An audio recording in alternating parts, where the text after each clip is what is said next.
नमस्कार दोस्तों, स्वागत है आपका हमारे YouTube channel the earth classes में। आज हम विषय कक्षा 10 और विषय स्टार्ट कर रहे हैं। विज्ञान स्टार्ट हो चुका था, विशेष में हमारी विषय विज्ञान। तो अब आज हम कल क्लास 10 और विषय विज्ञान के लेसन नंबर 1 के बारे में चर्चा करेंगे। अध्याय 1 जिसका नाम है भोजन व मानव स्वास्थ्य। भोजन और मानव स्वास्थ्य। तो भोजन और मानव स्वास्थ्य हमने लेसन स्टार्ट कर रखा था और भोजन और मानव स्वास्थ्य की 2 वीडियो पहले से अपलोड हो चुकी है और आज ये हमारी भोजन और मानव स्वास्थ्य की तीसरी वीडियो है। पहली वीडियो में हमने पढ़ लिया था आहार या भोजन किसे कहते हैं और ये कितने प्रकार का होता है, और आहार के हमने पढ़ लिए थे प्रकार कि आहार कितने प्रकार का होता है। तो हमने 2 प्रकार के पढ़ लिए थे, एक होता है संतुलित आहार और एक होता है असंतुलित आहार। संतुलित आहार और एक होता है असंतुलित आहार। यहाँ तक हम पढ़ चुके थे पिछली 2 वीडियो में। पहली वीडियो में हमने सिलेबस बताया था, दूसरी में लेसन स्टार्ट कर दिया था और आज ये इस लेसन की तीसरी वीडियो है। पहली वीडियो में हम आहार या भोजन किसे कहते हैं इसके बारे में पढ़ चुके थे। आहार के प्रकार पढ़ चुके हैं, 2 प्रकार के, संतुलित आहार और असंतुलित आहार। एक बार इनको मैं रिवाइज कर देता हूँ। संतुलित आहार का मतलब होता है कि ऐसा आहार जिसमें सभी पोषक तत्व उपस्थित होते हैं, जैसे कि कार्बोहाइड्रेट, प्रोटीन, विटामिन, खनिज लवण, ये सभी पोषक तत्व उपस्थित होते हैं, उसे क्या कहा जाता है? संतुलित आहार कहा जाता है। जैसे यानी कि ऐसा भोजन जिसमें सभी पोषक तत्व उपस्थित हों, यानी कि ऐसा भोजन जिसमें सभी पोषक तत्व उपस्थित हो, सभी पोषक तत्व उपस्थित हो, सभी पोषक तत्व। पोषक यानी भोजन में क्या होते हैं? पोषक तत्व होते हैं जिन्हें ग्रहण करने से हमारा वृद्धि और विकास होता है। और वो कौन कौन से पोषक तत्व हैं? मुख्य रूप से हमारे कार्बोहाइड्रेट, प्रोटीन, वसा, खनिज लवण, विटामिन, ये मुख्य पोषक तत्व हैं। अगर ये कार्बोहाइड्रेट, प्रोटीन, वसा, खनिज लवण, विटामिन, जल वगैरह ये अगर हमारे भोजन में उपस्थित होते हैं सभी पोषक तत्व, तो उसे क्या कहा जाता है? संतुलित भोजन कहा जाता है। उसे संतुलित भोजन कहा जाता है। और अगर नहीं है तो उसे क्या कहा जाता है? असंतुलित भोजन कहा जाता है। यहाँ तक हमने पिछली वीडियो में पढ़ लिया था। आज से हम स्टार्ट करते हैं नेक्स्ट अगला इस टॉपिक्स में। तो देखिए आज हमारा टॉपिक है कुपोषण। इसकी भी हमने थोड़ी सी चर्चा कर ली थी पुरानी वीडियो में। आज हम पढ़ेंगे कुपोषण के बारे में। तो देखिए कुपोषण के बारे में पढ़ना है हमें आज के वीडियो में। तो सबसे पहले कुपोषण के अर्थ के बारे में पढ़ लेते हैं। कुपोषण का अर्थ होता है संतुलित आहार न मिलना। संतुलित आहार न मिलना यानी अगर किसी को संतुलित आहार नहीं मिलता है तो उसे क्या कहा जाता है? कुपोषण की श्रेणी में आ जाता है। तो संतुलित आहार नहीं मिलना, ये इसके अर्थ इससे समझ सकते हैं।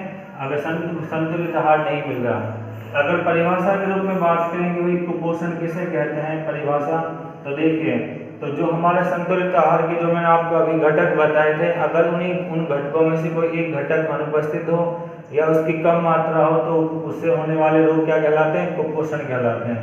तो क्या लिख सकते हैं? यदि संतुलित भोजन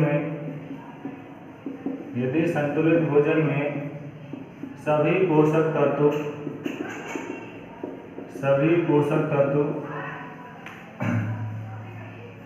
सही मात्रा में उपस्थित ना हो या कोई एक घटक जैसे कार्बोहाइड्रेट उपस्थित नहीं है या उसकी कोई कम मात्रा है, तो यदि संतुलित भोजन में सभी पोषक तत्व सही मात्रा में उपस्थित नहीं है या फिर कोई एक घटक यानी उसका जो संतुलित भोजन का कोई एक घटक है, कोई एक घटक की क्या हो? एक घटक की क्या हो जाए? कमी हो जाए। एक घटक की कमी हो जाए या अनुपलब्धता हो जाए, उपलब्ध ना हो पाए, उपलब्ध क्या हो पाए? उपलब्ध ना हो पाए, उपलब्ध नहीं हो, तो उसे क्या कहा जाता है? कुपोषण कहा जाता है। देखिए कुपोषण का अर्थ होता है कि जो संतुलित आहार हम ग्रहण कर रहे हैं, अगर वो संतुलित आहार हमें पर्याप्त मात्रा में प्रॉपर रूप से नहीं मिल रहा तो उसे क्या कहा जाएगा, अर्थ कुपोषण कहा जाएगा।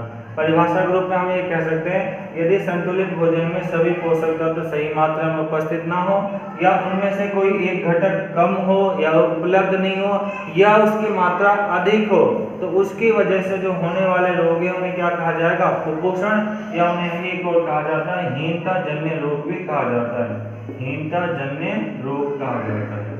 तो उन्हें कुपोषण या क्या कहा जाता है, हीनता जन्य रोग कहा जाता है। तो जिनके बारे में हम एक एक करके अध्ययन करेंगे। तो देखिए,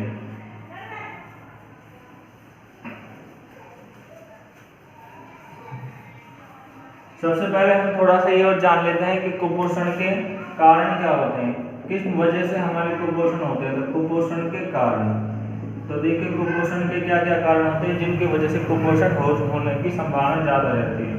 तो देखिए, पहला तो हो गया संतुलित आहार न मिलना। सबसे पहला हो गया संतुलित आहार न मिलना। संतुलित आहार नहीं मिलेंगे तो हम क्या आ जाएंगे, कुपोषित हो जाएंगे, कुपोषण हो जाएगा। दूसरा, गरीबी। गरीबी की वजह से हम संतुलित आहार नहीं खा पाते, जैसा मिलता है उसी प्रकार से खा लेते हैं, गरीबी। दूसरा होता है बेरोजगारी। कोई व्यक्ति क्या है, बेरोजगार है तो वो संतुलित आहार ग्रहण नहीं कर पाएगा। एक होता है अज्ञानता।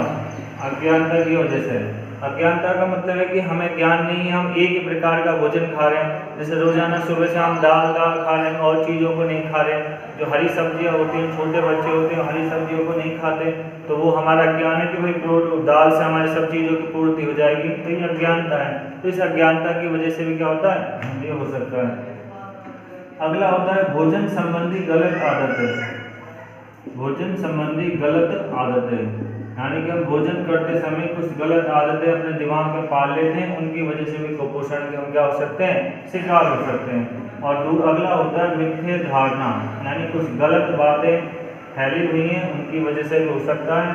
और एक होता है चिंता या मानसिक तनाव, ये भी कुपोषण का क्या होता है, कारण हो सकते हैं। तो ये कुपोषण के क्या है, कारण है। तो देखिए, संतुलित आहार नहीं मिलना, गरीबी की वजह से हम प्रॉपर भोजन नहीं खा पाते, बेरोजगार हैं, पैसे की कमी है इसलिए हम संतुलित आहार नहीं कर पाते, अज्ञानता, हमें ज्ञान नहीं है कि संतुलित आहार हमारे लिए लाभदायक है या हानिकारक है। भोजन संबंधी, भोजन करते समय हमारी कुछ गलत आदतें हैं, कुछ गलत धारणाएं, उनकी वजह से। मिथ्या धारणाएं, कुछ झूठी बातें भोजन संबंधी, उनकी वजह से। और एक हमारी चिंता या मानसिक तनाव अगर हम ज़्यादा लेते हैं तो उनकी वजह से भी हम कुपोषण के शिकार हो सकते हैं। तो देखिए, हमारे सिलेबस में कौन कौन से कुपोषण हैं उनके बारे में हम जानेंगे। देखो, हमारे सिलेबस में दे रखा है सबसे पहले विटामिन कुपोषण, दूसरा दे रखा है प्रोटीन कुपोषण और एक खनिज कुपोषण, इनके बारे में दे रखा है हमारे सिलेबस में। आज हम पढ़ेंगे यहाँ पर विटामिन कुपोषण के बारे में। विटामिन का मतलब क्या होता है, देखिए आपने नाम सुना होगा विटामिन। तो विटामिन का मतलब होता है कि वे पोषक तत्व जिन्हें भोजन में भोजन के द्वारा बाहर से ग्रहण किया जाता है, यानी जो शरीर में नहीं बनते, या जिनकी बहुत ही सूक्ष्म मात्रा हमारे शरीर के लिए क्या होती है, आवश्यक होती है। जो सूक्ष्म मात्रा में हमारे शरीर की वृद्धि और विकास के लिए आवश्यक होते हैं और अधिकांशतः ये बाहर से ग्रहण किए जाते हैं। बाहर से मतलब भोजन के द्वारा ग्रहण किए जाते हैं, शरीर में इनका निर्माण नहीं होता। उन्हें क्या कहा जाता है, विटामिन। और विटामिन की वजह से होने वाले जो कुपोषण होते हैं उन्हें विटामिन कुपोषण कहा जाता है। तो कौन कौन से विटामिन हैं उनके बारे में हमें यहाँ पढ़ना है। तो देखिए, सबसे पहले हमारा आता है, जैसे हमारे पास 3-4 प्रकार के विटामिन है हमारे सिलेबस में, vitamin A, vitamin B, vitamin C और विटामिन डी। ये विटामिन हमारे सिलेबस में दे रखे हैं। और बी के 3 प्रकार दे रखे हैं हमारे सिलेबस में, विटामिन B1, विटामिन B2 और विटामिन B3। इनके बारे में हमें यहाँ पर पढ़ना है। हमें पढ़ना क्या है, इनके रासायनिक नाम और इनकी कमी से होने वाले रोगों के बारे में हमें यहाँ पर पढ़ना है। तो पहले बात करते हैं विटामिन ए के बारे में। देखो क्या क्या पढ़ना है हम सभी के बारे में, 2-2 लाइनें पढ़नी है सभी के बारे में। पहला है विटामिन ए। तो देखिए, सबसे पहले हमने पढ़ना है इसका रासायनिक नाम। क्या है इसका नाम, तो इसका रासायनिक नाम है रेटिनॉल। तो विटामिन ए का रासायनिक नाम क्या है, रेटिनॉल है। और इसकी कमी से रोग, यानी अगर भोजन में इसकी कमी हो जाएगी तो इसकी कमी से कौन सा रोग होगा, तो इसकी कमी से होगा रतौंधी। देखो कैसे याद रखेंगे, रे से रे मिला देंगे। तो रासायनिक नाम रेटिनॉल और इसकी कमी से कौन सा रोग होता है, रतौंधी रोग होता है। लक्षण भी कई बार पूछ लिए जाते हैं। लक्षण क्या होता है, दिन में वे प्रकाश की अधिकता में दिखाई नहीं देता, दिन में या प्रकाश की अधिकता में क्या होगा, दिखाई नहीं देगा, दिन में या प्रकाश की अधिकता में दिखाई नहीं देगा। ये अगर ऐसा हमारे साथ होने लग जाता है तो हम किसके शिकार हो जाते हैं, रतौंधी के शिकार हो जाते हैं। और रासायनिक नाम होता है रेटिनॉल, जो हमारे आंखों पर बहुत ज़्यादा प्रभाव डालता है। अब इसका प्राप्ति स्रोत ये हमारे सिलेबस में है नहीं, लेकिन फिर भी हमें ध्यान रखना है। अगर ये हो जाता है तो इसकी पूर्ति हम कहाँ से करेंगे, तो सर्वाधिक जो विटामिन ए पाया जाता है वो पाया जाता है गाजर में। गाजर है, पपीता है, इस प्रकार की चीज़ों का हम सेवन करेंगे तो हमने विटामिन ए की क्या हो जाती है, पूर्ति हो जाती है। तो पेपर में आएगा रासायनिक नाम बताइए, रेटिनॉल लिखना है, कमी से रोग होना, रतौंधी लिखना है। प्राप्त स्रोत नहीं पूछे जाते, ये आपके लिए है, सिर्फ आपको ध्यान रखना है। अगर भविष्य में कभी हमको ऐसी समस्या है तो हम इनका सेवन करने से रोग से क्या हो सकते हैं, बच सकते हैं। अगला देखिए नेक्स्ट, अगला आता है हमारा विटामिन ए हो गया, B1 3 है, B1 B2 और B3। तो पहले सी और डी के बारे में बात कर लेते हैं।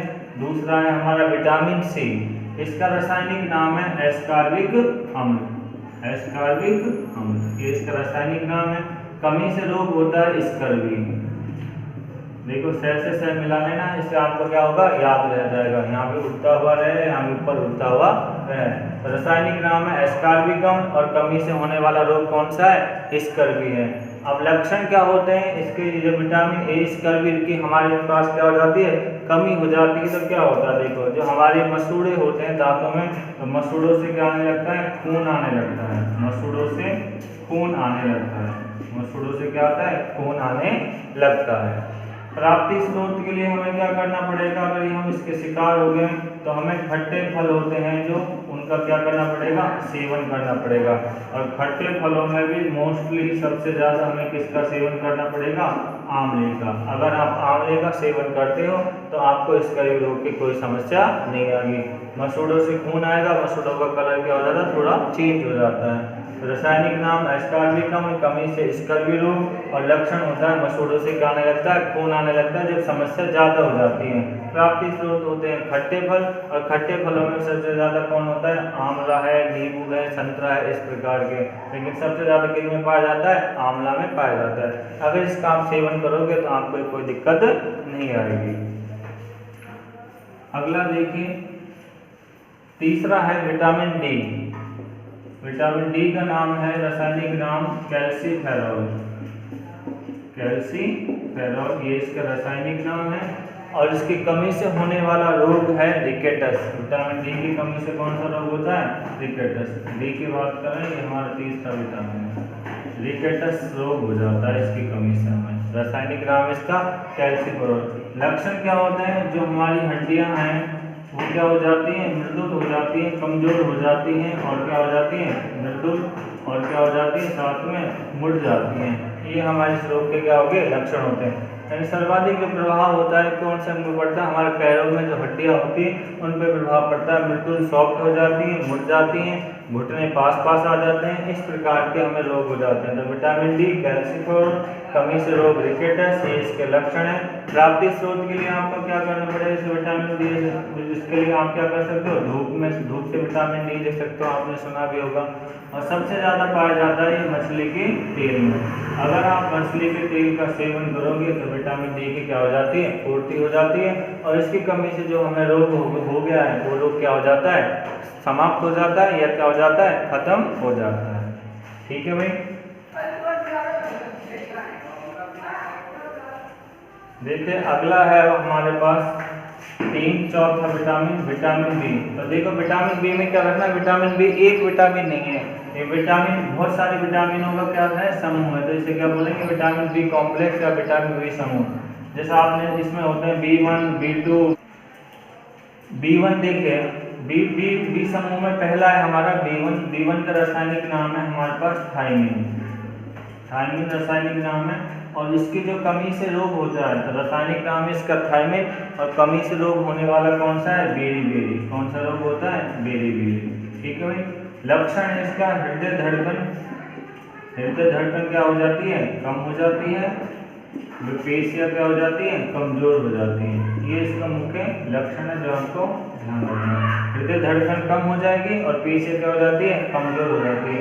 B1 का जो मुख्य प्राप्ति स्रोत है वो क्या होता है, अनाज। उन अनाजों से हम क्या कर सकते हैं, इसे प्राप्त कर सकते हैं। तो बी समूह में पहला B1 रासायनिक नाम है थायमिन, कमी से रोग बेरी, हृदय धड़कन और पेशियां कमजोर हो जाती है। प्राप्ति स्रोत क्या है, अनाज है। ठीक है, ये हमें क्या करना है, ध्यान रखना है। अगला B2। दूसरा है विटामिन B2। इसका नाम है राइबोफ्लेविन। रासायनिक नाम है राइबोफ्लेविन। और इसी से मिलता जुलता इसका रोग है राइबोफ्लेवेनोसिस। इससे ये मिलता जुलता, इसी के नाम में मिलता जुलता क्या है, ये रोग है। इसमें क्या होता है, देखिए राइबोफ्लेवेनोसिस में क्या होता है, मुंह में क्या होने लगते हैं, छाले हो जाते हैं। मुंह में छाले पड़ जाते हैं। मुंह में क्या हो जाते हैं, छाले हो जाते हैं। और त्वचा क्या होने लगती है, फटने लगती है। इस वाले रोग में हमको इसके प्राप्ति स्रोत क्या हैं, जैसे देखो पनीर है, सेम है, मटर है इत्यादि इसके क्या है, प्राप्ति स्रोत है। इनको खाने से आप इस रोग से क्या हो सकते हो, बच सकते हो। मक्खन है, जैसे कि इस प्रकार की चीजें आप इन्हें ले सकते हो, ग्रहण कर सकते हो। तो B2 रासायनिक नाम है राइबोफ्लेविन। रोग कमी से रोग होता है राइबोफ्लेवेनोसिस। लक्षण होते हैं मुंह में छाले हो जाते हैं। और प्राप्ति स्रोत होता है पनीर, सेम, मटर, मक्खन। इन चीज़ों को आप ग्रहण कर सकते हो। जैसे आपने कभी देखा हो, जब छाले हो जाते हैं तो दवा ली जाती है। दवा पे लिखा होता है B, vitamin B complex, COMPLEX, vitamin B complex, यानी कि उसमें विटामिन सब विटामिनों का मिक्स होता है, वो हम ग्रहण करते हैं। जैसे बी का सूल के नाम से आपने सुना होगा। तो यही चीज़ होती है विटामिन बी, इसकी कमी हो जाती है हमारे शरीर में, जिसको बाहर से ग्रहण करके पूर्ति कर लेते हैं और फिर वो क्या हो जाते हैं, सही हो जाते हैं। और लास्ट विटामिन है हमारा विटामिन B3, वो क्या है वो देखें। B3 का नाम है नियासिन, रासायनिक नाम है नियासिन। और रोग हो जाता है पैलाग्रा। इसे रोग हो जाता है हमारे कौन सा, पैलाग्रा रोग हो जाता है। और इस रोग के लक्षण क्या होते हैं, देखिए पैलाग्रा रोग के लक्षण, इसमें क्या होता है, जीभ और त्वचा पर क्या बन जाती है, पपड़ियाँ बन जाती हैं। जीभ और त्वचा पर पपड़ियाँ बन जाती हैं। पपड़ियाँ क्या हो जाती है, बनना शुरू हो जाती हैं। तो B3 के बारे में हम पढ़ें। B3 का नाम है नियासिन, रोग है पैलाग्रा, लक्षण है जीभ और त्वचा पर क्या हो जाती है, पपड़ियाँ सी बनने लगती हैं। और इसका प्राप्ति स्रोत है जैसे कि अंजीर है, मशरूम है, इस प्रकार की चीज़ों का अगर हम क्या करेंगे, सेवन करेंगे, तो हम क्या कर सकते हैं, इन रोगों से बचे रह सकते हैं। तो ये हमारे विटामिन थे जो हमारे सिलेबस में हैं 10वीं क्लास में, जो हमें पढ़ने को तो और भी विटामिन है। विटामिन के है, जैसे विटामिन के की वजह से रक्त का थक्का नहीं जमता है, कमी हो जाए। विटामिन ई है जिसका रासायनिक नाम है टोकोफेरॉल। तो और भी कई विटामिन है, लेकिन हमारे सिलेबस में यही है। तो हमारे सिलेबस की पढ़नी है, वही हमारे से आएगी पेपर में। ठीक है, अगर आपको ये वीडियो अच्छा लगे तो लाइक कीजिए, चैनल को सब्सक्राइब कीजिए। और ज़रूरी बात, आपने अगर बेल आइकन नहीं दबाया तो उसे दबाइए, ताकि आपको नए नए नोटिफिकेशन तुरंत प्राप्त हो सके। और इसे दोस्तों के साथ क्या कीजिए, शेयर कीजिए। और कोई दिक्कत है, समस्या है तो कमेंट्स कीजिए। ठीक है, मिलते हैं अगली वीडियो में, तब तक के लिए धन्यवाद।